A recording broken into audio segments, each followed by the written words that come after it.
Hello दोस्तों, Lucent Rajasthan GK के daily top 50 question में आपका वेलकम है दोस्तों। तो ये वीडियो का 264वां पार्ट है दोस्तों। इससे पहले भी 263 पार्ट बनाए जा चुके हैं, वो भी आप चैनल पे जाकर देख सकते हैं।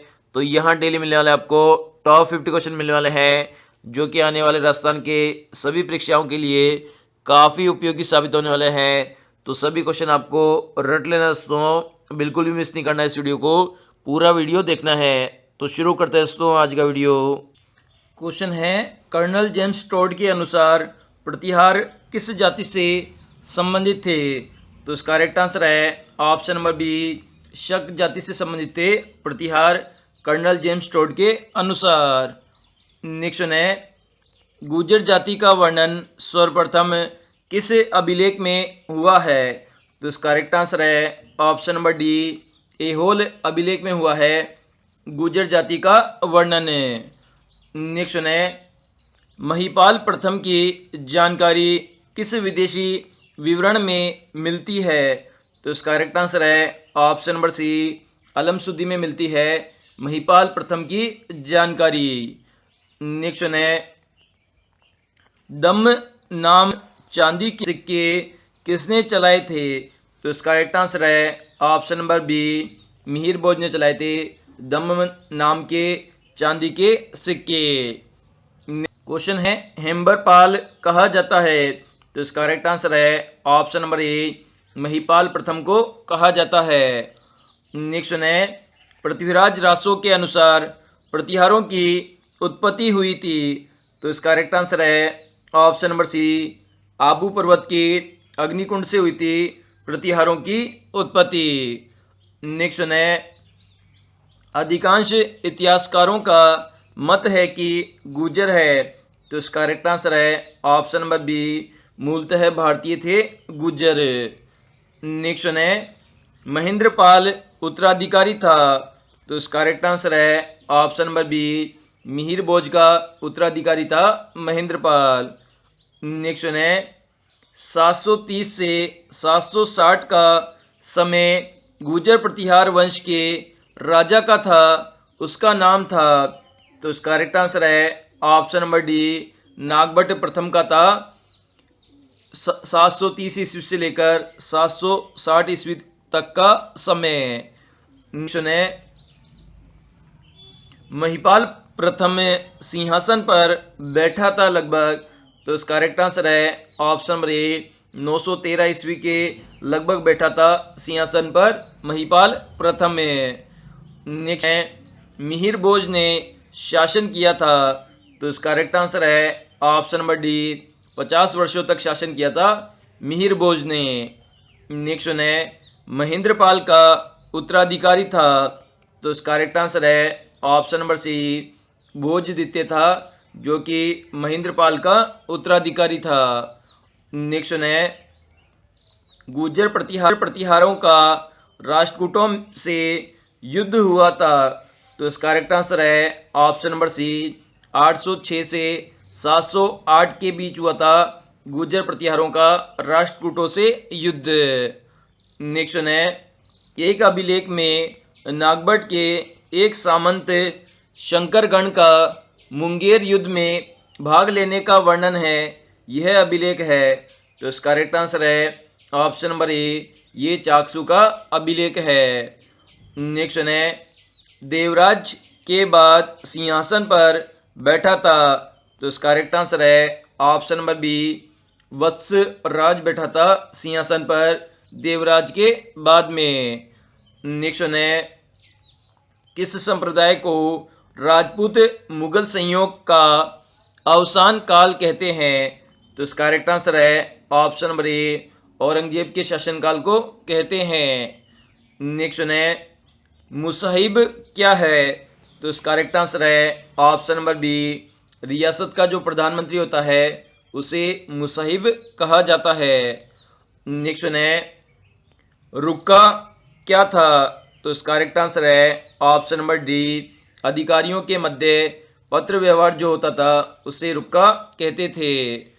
नेक्स्ट है, राज्य मंत्रिमंडल के तीसरे विस्तार एवं फेरबदल 10 दिसंबर 2016 को किया गया था।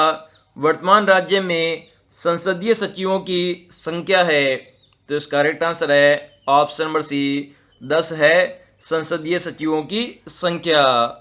नेक्स्ट है, निम्न को उनके वेतन के अनुसार सही क्रम में रखते हुए बताइए। 16 रुपये मासिक किस सवार को मिलता था? तो इसका करेक्ट आंसर है ऑप्शन नंबर सी ताजी सवार को मिलता था 16 रुपये मासिक। नेक्स्ट है, निम्न में से असत्य कथन का चयन कीजिए। तो इसका करेक्ट आंसर है ऑप्शन नंबर डी सबसे हल्की तोप जिनसी थी। ये ऑप्शन बिल्कुल गलत है। इसके अलावा ऑप्शन नंबर ए है लोगों की पीठ पर ले जाने वाली तोप का नाम नरवाल है। ऑप्शन नंबर सही है। ऑप्शन नंबर बी है ऊंट पर ले जाने वाली तोप का नाम शुरतनाल है। बिल्कुल सही है। ऑप्शन नंबर सी है हाथी की पीठ पर लाद कर ले जाने वाले तोपखाने का नाम हथनाल है। तो ये ऑप्शन भी सही है। नेक्स्ट है, निम्न में से कौन सा प्रकार जागीर का नहीं है? तो इसका करेक्ट आंसर है ऑप्शन नंबर डी जो ताजिम जागीर है वह एक जागीर का प्रकार नहीं है। नेक्स्ट है, उपजाऊ और उत्पादन के आधार पर वर्गीकरण जो सही है। तो इसका करेक्ट आंसर है ऑप्शन नंबर सी हकत बकत। जोती जाने वाली भूमि को कहते थे हकत बकत। नेक्स्ट है, उच्च जातियों के व्यक्तियों तथा राज्यों के अधिक का ऐसा वर्ग जिन्हें कृषि में रियासतें दी जाती थी उन्हें क्या कहते थे?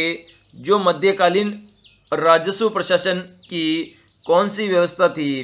तो इसका करेक्ट आंसर है ऑप्शन नंबर बी इसे घरूहाला कहते थे। नेक्स्ट है, बिगोड़ी मुकाता डोरी घूंगरी यह सब क्या है? तो इसका करेक्ट आंसर है ऑप्शन नंबर ए ये सभी लगान निर्धारित प्रणालियां हैं बिगोड़ी मुकाता डोरी और घूंगरी। नेक्स्ट है, जयपुर राज्य में सीमा शुल्क आयात निर्यात व चुंगी कर का सामूहिक नाम था। तो इसका करेक्ट आंसर है ऑप्शन नंबर सी शायर था। इन सभी का सामूहिक नाम शुल्क आयात निर्यात और चुंगी कर का सामूहिक नाम।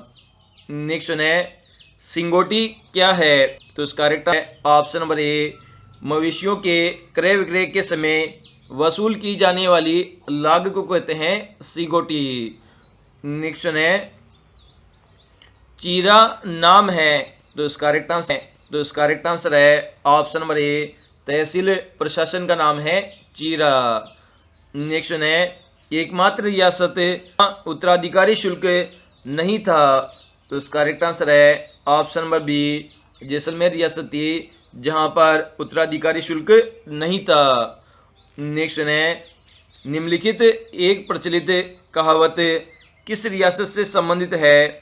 माधो मांगे आधो ईश्वर देवे न पाओ राम जी की मर्जी हो तो पूरे पर ही दाव। तो इसका करेक्ट आंसर है ऑप्शन नंबर ए ये जयपुर रियासत में प्रचलित कहावत थी। नेक्स्ट है, शताब्दी में मराठा जाति भारत में सर्वोच्च शक्ति के रूप में स्थापित हुई। उनके पास 5 शक्तिशाली राज्य निम्न में से कौन से राज्य जो शामिल थे? असंगत को पहचानिए। तो इसका करेक्ट आंसर है option number D Nagpur Holkar उनके राज्यों में शामिल थे। ये ऑप्शन गलत है। इसके अलावा ग्वालियर सिंधिया वंश बिल्कुल सही है। पूना पेशवा बिल्कुल सही है। बड़ौदा गायकवाड़ ये भी सही है। नेक्स्ट है, बेमेल का चुनाव कीजिए। तो इसका करेक्ट आंसर है ऑप्शन नंबर डी। तो इसमें ऑप्शन दे रखा है राजपूत रियासत का नाम दे रखा है और ईस्ट इंडिया कंपनी के साथ संधि दे रखी है। तो टोंक जो रियासत है उसका ईस्ट इंडिया कंपनी के साथ 5 नवंबर 1818 को संधि हुई थी। यह ऑप्शन बिल्कुल गलत है। इसके अलावा धौलपुर रियासत की संधि 29 जनवरी 1804 को हुई थी। बिल्कुल सही है। डूंगरपुर रियासत की संधि 11 दिसंबर 1818 को हुई थी। बिल्कुल सही है। कोटा रियासत की संधि 26 दिसंबर 1817 को हुई थी। तो यह ऑप्शन भी सही है। नेक्स्ट है राजस्थान का कौन सा है, राजस्थान का कौन सा प्रथम राज्य है जिसने ब्रिटिश ईस्ट इंडिया कंपनी के साथ रक्षात्मक एवं आक्रामक संधि की थी। तो इसका करेक्ट आंसर है ऑप्शन नंबर ए, अलवर राज्य है जिसने ईस्ट इंडिया कंपनी के साथ में रक्षात्मक और आक्रामक संधि की थी। नेक्स्ट है शेखावाटी में शांति एवं व्यवस्था बनाए रखने के लिए 1835 में किस स्थापना की गई थी जिसका नियंत्रण ब्रिटिश अधिकारी के हाथों में था, किंतु उसका खर्च जयपुर राज्य से वसूल किया जाता था। तो इसका करेक्ट आंसर है option number C, Shekhawati brigade की स्थापना की गई थी शेखावाटी में शांति और व्यवस्था बनाए रखने के लिए 1835 ईस्वी में ब्रिटिश अधिकारियों के द्वारा।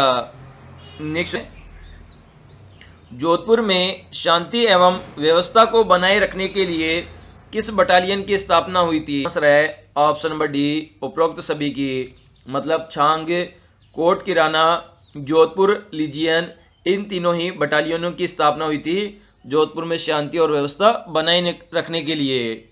नेक्स्ट है 1835 में रियासत की जनता ने बड़ा आक्रोश व्याप्त हो गया और ब्रिटिश अधिकारी मिल्क ब्लेक की हत्या हो गई। इस घटना का संबंध किस रियासत से माना जाता है? तो इसका करेक्ट आंसर है ऑप्शन नंबर बी, इसका संबंध जयपुर रियासत से माना जाता है। नेक्स्ट है सामंतों तथा राजपूत बालकों को शिक्षा देने के लिए 1861 में जयपुर में नोबल्स स्कूल की स्थापना की गई तथा 1864 ईस्वी में मिशन ने कहां पर लिथो प्रेस स्थापित किया जहां पाठ्य पुस्तकों और धार्मिक साहित्यों की छपाई की जाती थी? तो इसका करेक्ट आंसर है ऑप्शन नंबर डी, ब्यावर में स्थापित की गई थी लिथो प्रेस जहां से पाठ्य पुस्तकें और धार्मिक साहित्य की छपाई होती थी। नेक्स्ट है नमक समझौता 1868 में अंग्रेजों ने जब राजपूत राज्यों से संधि होती तब नमक उद्योग विकसित हुआ। तब उस समय सांबर झील में तैयार किए जाने वाले नमक को सांबरी कहा जाता था। तो बताइए डीडवाना में नमक उत्पादन का प्रसिद्ध नाम क्या था? तो इसका करेक्ट आंसर है ऑप्शन नंबर सी, डिंडू था प्रसिद्ध नाम जो नमक डीडवाना में उत्पादित होता था। नेक्स्ट है जयपुर के साथ नमक समझौता नरेश राम सिंह व दीवान शिवदान अंग्रेज भक्त थे। उन्होंने बिना सोचे समझे अंग्रेजों से नमक समझौता कर लिया। जयपुर नमक समझौता कब हुआ था? तो इसका करेक्ट आंसर है ऑप्शन नंबर बी, 1869 ईस्वी में हुआ था जयपुर नमक समझौता। नेक्स्ट है लॉर्ड मेयो ने तख्त सिंह को दी जाने वाली तोपों की सलामी की संख्या घटाकर कितनी कर दी थी?